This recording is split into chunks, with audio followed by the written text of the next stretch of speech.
قال: واكتحال في كل عين 3.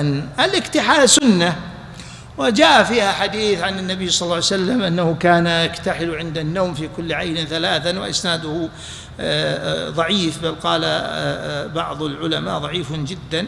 ولكن الأمر بالاكتحال ثابت، والأمر بالإيتار ثابت، فإما أن توتر ب1 وإما أن توتر ب3، وإن احتجت أن توتر ب5 فلا بأس.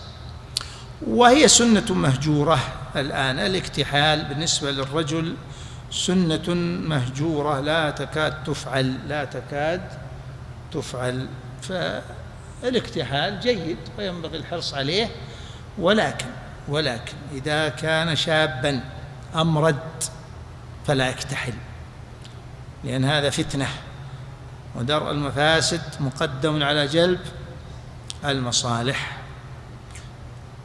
والمرأة لا يجوز أن تكتحل وتخرج بزينتها للرجال، تروح للسوق وكذا، لا تكتحل، ما يجوز أن تظهر زينتها للرجال، بل لابد أن تخرج تفلة.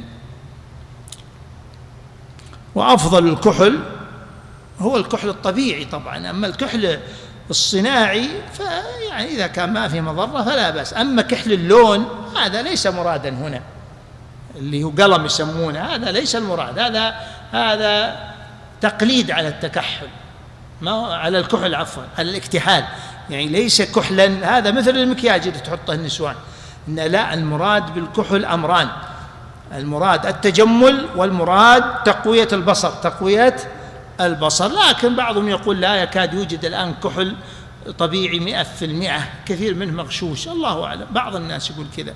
وأفضل الكحل الإثمد، وهو كحل النبي صلى الله عليه وسلم.